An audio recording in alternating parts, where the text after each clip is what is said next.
नमस्कार दोस्तों। स्वागत है आप सबका आपके अपने यूट्यूब चैनल वासु जी सेंटर पे। दोस्तों, एक अभी हाल ही फिलहाल 2-2.5 मिनट का डीआईजी सर का जो है वो वीडियो वायरल हुआ। इसके बाद जेएसएससी सीजीएल मुद्दे को लेकर के कहीं खुशी नजर आ रहा है तो कहीं गम नजर आ रहा है। आखिर इसके पीछे क्या हकीकत है, आज की इस वीडियो में आप सबके साथ शेयर करने वाले हैं। सबूतों को लेकर के क्या कुछ हुआ है और जो जानकारी दिया जा रहा है उसके पीछे लॉजिक क्या है, इन तमाम चीजों के बारे में आज की इस वीडियो में आप सबको बताने वाले हैं। तो वीडियो के लास्ट तक बने रहिए और अगर चैनल पर नए हैं दोस्तों तो चैनल को सब्सक्राइब जरूर कर ले।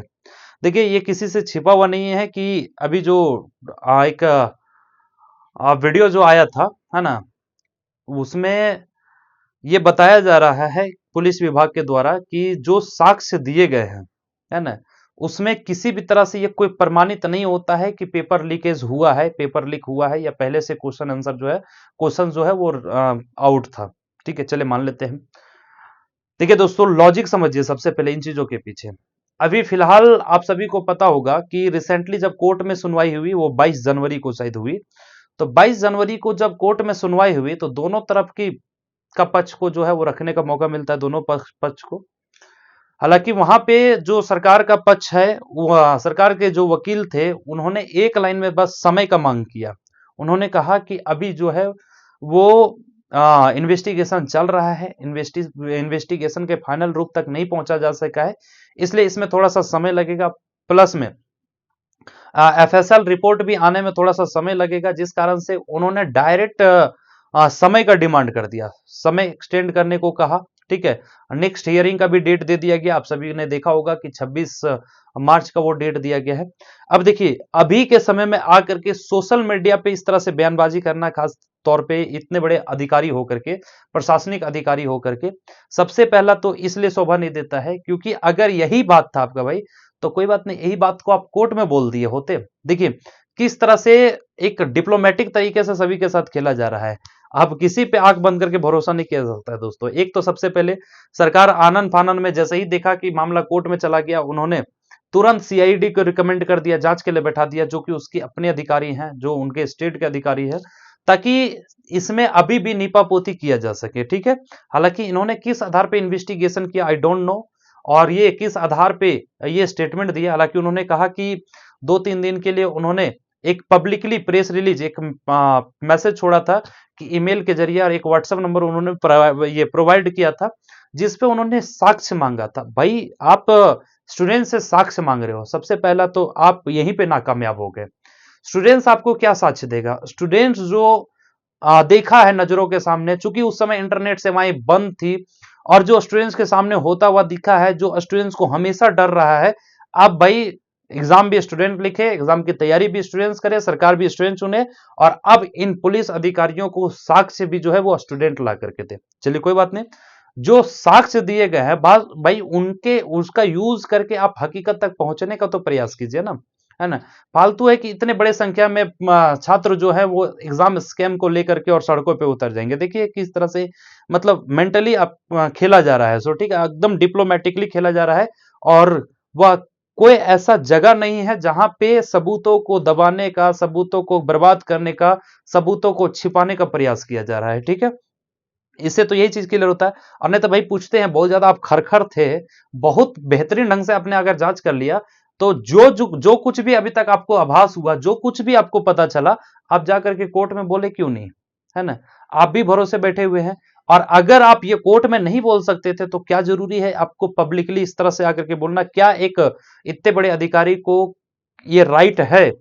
कॉन्स्टिट्यूशनली ये राइट है। हालांकि चलिए, वो हमसे बेहतर जानते होंगे। ठीक है, लेकिन ये जो इस तरीके से जो बयानबाजी किया जा रहा है, इसका मतलब आप सभी को समझना होगा। ठीक है, अब देखिए ये सब चीज मुझे इसलिए बोलना पड़ रहा है क्योंकि बहुत सारे स्टूडेंट्स का लगातार उसके बाद इतना ज्यादा मैसेजेस और कॉल्स आ रहे हैं कि सर अब क्या होगा, क्योंकि इस तरह का बयान आया है पुलिस प्रशासन की तरफ से कि सबूत में किसी भी तरह को कोई प्रमाण नहीं मिला है। भाई हम कहते हैं कि उन्होंने उस सबूत के बारे में बात किया है जो उन्होंने मांगा था। भाई जो हम लोगों ने सबूत दिया है उस पर तो अभी जांच ही चल रहा है।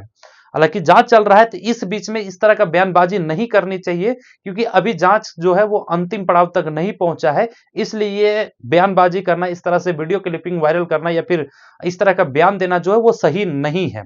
ठीक है, हालांकि इस पे भी कुछ ना कुछ जो है वो कानूनन कार्रवाई होनी चाहिए। कोई बात नहीं, चलिए कोई बात नहीं, वो अपने हिसाब से दे दिए।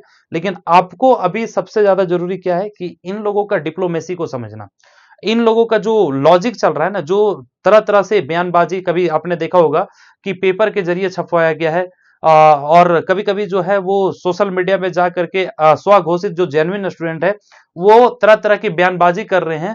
तो हर तरह का प्रयास करेगा भाई। देखिए, जिनका डीवी हुआ है वो भी तो शांत तो नहीं बैठेगा, और वो भगवान के भरोसे तो बैठेगा नहीं, वो भी अपना हाथ पैर चलाएगा। ठीक है, और कहीं ना कहीं बड़े से बड़े लोगों की संलिप्तता है इसमें, और बड़े से बड़े लोग इसमें इंगेज है। तो आपको क्या लगता है कि भाई जो सीआईडी की टीम है वो इतने आसानी से सब कुछ गलत बोल देगी? क्यों? वो भी तो अंडर गवर्नमेंट है। और क्या क्या आपको लगता है कि इसमें गवर्नमेंट का हस्तक्षेप नहीं है, गवर्नमेंट का हाथ नहीं है? भाई बड़े से बड़े लोगों का हाथ है। ये चीजें देखिए, जब सारी चीजें क्लियर हो जाएगी तो सब कुछ निकल करके आ जाएगा। ठीक है, आप ये भी समझ सकते हैं कि आनन फानन में तुरंत जो सरकार ये मानने को तैयार नहीं थी कि किसी भी तरह का स्कैम हुआ है, लगातार आयोग जो है इतनी रफ्तार से आंसर की जारी करना, उसके बाद डीबी के लिए शॉर्ट लिस्टेड कैंडिडेट का लिस्ट जारी करना, आप समझ सकते हैं ना, जेएसएससी इतना फास्ट ट्रैक में कभी काम नहीं किया। तो एक तो सबसे पहले इतने जल्दबाजी में आंसर की रिजल्ट वगैरह प्रकाशित करना, दूसरी तरफ से जब मामला कोर्ट में गया तो कोर्ट में जाने के बाद मामला जान रही थी सरकार को, यह आभास हो गया था कि कुछ ना कुछ होने वाला है, उन्होंने तुरंत अपनी बचाव का पक्ष डाल दिया और सीआईडी इंक्वायरी बैठा दिया। भाई हम कहते हैं अगर इतना ही आप मतलब दूध का धोया हुआ है ना, तो आप सीबीआई क्यों नहीं रिकमेंड कर दिया? सीबीआई चाहता सब कुछ क्लियर कर देता, है ना। और अब देखिए, अब इस तरीके से बैठ करके बयानबाजी, और बुरा तो तब लगता है कि भाई इतने बड़े मतलब जो शिक्षक हैं या फिर जो कोचिंग इंस्टीट्यूशंस हैं, उन्होंने देखा है कि सीधा कोई एक एग्जाम फाइटर का नाम लिया है ना, कुणाल सर का जो चैनल है या फिर उनका जो कोचिंग संस्थान है उनका नाम लिया है। उन्होंने कहा है कि एक सामूहिक मतलब गैंग का समूह चल रहा है। भाई हद है। ठीक है, मतलब ऐसे ऐसे अगर इतने बड़े अधिकारी होकर के, भाई अगर उनको यही दिक्कत था तो एक काम कर लेना चाहिए, किसी को गैंग बताने से पहले वो उसी पे जांच कर लेते कि आखिर वो गैंग है या कोई एक शैक्षणिक संस्थान है। अब लेवल समझिए उनका स्टेटमेंट का, है ना, वो भी कितने हवा में बात कर रहे हैं। 4-5 समूह गैंग के रूप में काम कर रहा है। भाई आपके पास सारा व्यवस्था है, पूरी पूरी पूरी पूरी की पूरी पुलिस प्रशासन आपके साथ है, आपके अंदर है, तो काहे ने आप जांच करवा लेते हैं कि वो कोई माफिया गैंग है, या फिर कोई वो किसी भी तरह का इलीगल कार्य को बढ़ावा दे रहा है, या फिर वो कोई एक शैक्षणिक संस्था है ना। तो बताइए, इतने बड़े अधिकारी से इस तरीके से किसी एक पर्टिकुलर चैनल का या फिर कोचिंग संस्थान का नाम लेकर के अपने आप को गैंग बताना किस हद तक सही है? आप इस चीज को समझना होगा आपको। ठीक है, और इस जरूरी नहीं कि देखिए ये जो बयान जो आ गया है ये लक्ष्मण का लकीर है और यही फाइनल जजमेंट है। दोस्तों अभी भी आप सबको बता रहा हूं, एफएसएल रिपोर्ट अभी तक नहीं आया है, और एफएसएल रिपोर्ट में सबका जो है वो मुंह बंद हो जाएगा। ठीक है, हालांकि आपने देखा होगा कि देखिए आपको मैनिपुलेट करने के लिए, स्टूडेंट्स को डाइवर्ट करने के लिए, स्टूडेंट्स को डिस्ट्रैक्ट करने के लिए तरह तरह के प्रयास जो है वो किए जा रहे हैं। हर लोगों पे एलिगेशंस लगाए जा रहे हैं। ठीक है, किसी को कोचिंग माफिया बताया जा रहा है, किसी को गुंडा बताया जा रहा है, किसी को दलाल बताया जा रहा है, किसी को अलग अलग शब्दों से जो है वो कह लीजिए सम्मानित किया जा रहा है। ठीक है, चलिए कोई बात नहीं। अगर सीजीएल ऐसा एग्जाम में अगर स्कैम होता है और अगर इसके लिए कुछ भी करना पड़े तो लड़ाई तो बंद नहीं होगा दोस्तों, और जो हकीकत है वो छिपेगा नहीं। हाँ, थोड़ा समय लग सकता है, और लेकिन जो हकीकत है वो सामने निकल करके आएगा। और मैं आप सबको एक चीज और श्योर कर दे रहा हूं कि जो एफएसएल रिपोर्ट के लिए जो भेजा गया है उससे भी तगड़ा सबूत जो है वो अभी भी सिक्योर्ड करके रखा गया है, क्योंकि इस चीज का पहले से आभास था कि भाई इसमें कुछ ना कुछ ऊंच नीच होने वाला है। ठीक है, और अभी इस स्टेटमेंट से आपको भी पता चल गया होगा कि CID is not enough to investigate this scam. ठीक है, तो इस प्रक्रिया में पूरी तरीके से सीआईडी भी सफल नहीं हो पाएगा उन लोगों तक पहुंचना जो बड़े खिलाड़ी हैं, बड़े पैमाने पे स्कैम किए हैं। इसलिए सीबीआई इंक्वायरी अब बहुत जरूरी है, और लगातार आप लोगों से यही इसीलिए कहा जा रहा था कि जितना ज्यादा संख्या में हो सके आप लोग पिटिशनर बनिए। हालांकि कोई बात नहीं, जो संख्या आया है वो भी कम नहीं है, लेकिन अभी भी आपको एकजुट होकर के एकजुटता के साथ लगनी होगी। नहीं तो भाई अब तक सरकार मीडिया के जरिए स्वघोषित जेन्युइन स्टूडेंट्स बयानबाजी कर रहे थे, अब जिनको जिम्मेवारी दिया गया है इस चीज का कि भाई आप जांच पड़ताल कीजिए, वो भी अब बयानबाजी से कम पीछे नहीं हट रहे हैं। उनका भी बयान जो है वो आना शुरू हो गया, जो कि जेन्युइनली गलत है। ठीक है, जेन्युइनली इसलिए गलत है क्योंकि अगर आपको कोर्ट की तरफ से सारे निर्देश दिए गए हैं तो जो भी आपको बयान देनी है, जो भी आपको बातें कहनी है, वो कोर्ट के समक्ष कहिए, ना कि इस तरह से सोशल मीडिया और वीडियो बना करके। ठीक है, हालांकि ये गलत है और पूरी तरीके से ये गलत है, इसमें कोई किंतु परंतु नहीं है। बाकी जो सिजल ये थोड़ा सा 2.5 मिनट का क्लिप को लेकर के जो लगातार डिस्ट्रैक्ट हो रहे थे, जो कंफ्यूजन में आ गए थे कि अब आगे क्या कुछ होगा, आप एकदम बेफिक्र रहिए। देखिए, रद्द होना ये सॉल्यूशन नहीं है और रद्द होने से कोई रोक भी नहीं सकता। ठीक है, जो चीजें हैं, जो सबूत हैं, एफएसएल रिपोर्ट के बाद सब कुछ क्लियर हो जाएगा। रद्द होने से कोई नहीं रोक सकता है, लेकिन हाँ, सिर्फ रद्द हम लोग कब तक कराते रहेंगे, कब तक भाई एक ही एग्जाम के लिए लड़ते रहेंगे।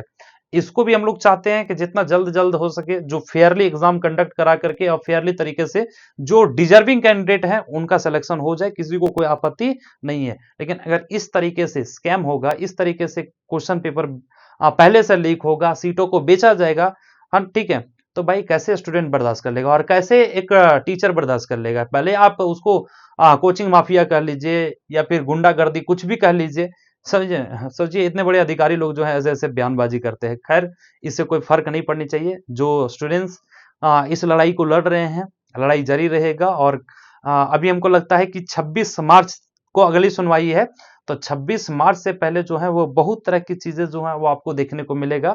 क्योंकि देखिए, अभी के समय में हर एक चैनल और हर एक एक्टिविटी पे सभी अधिकारियों का नजर है और सभी सरकार के सभी व्यक्तियों का, सभी मंत्रियों का भी नजर है दोस्तों। अब सोच सकते हैं कितना डर है इस चीज को लेकर के। तो बस आप इसी से समझिए, सारा कुछ बताना इस इतने बड़े सोशल मीडिया पे सही भी नहीं होता है। जब चीजें खुल करके आएगी, निकल करके आएगी, तो सब कुछ सबको पता चल जाएगा कि कौन कितना पानी में था। लेकिन अभी फिलहाल यही कहेंगे कि इस तरीके से 2.5 मिनट के क्लिप पे डिस्ट्रैक्ट होने का या फिर बहुत ज्यादा चिंतित होने का कोई ये नहीं है, जरूरी नहीं है।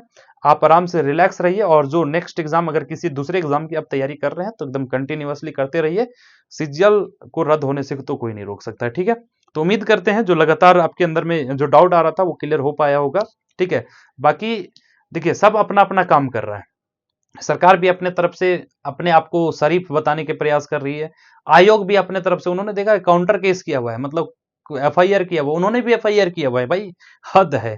ठीक है, तो खैर चलिए, चीजें निकल के आती रहेंगी और हम आपको समय समय पे सारी अपडेट जो है वो देते रहेंगे। तो अगर चैनल पे नए हैं तो चैनल को सब्सक्राइब कर ले और जितना ज्यादा हो सके वीडियो को शेयर जरूर करें दोस्तों। बहुत बहुत धन्यवाद।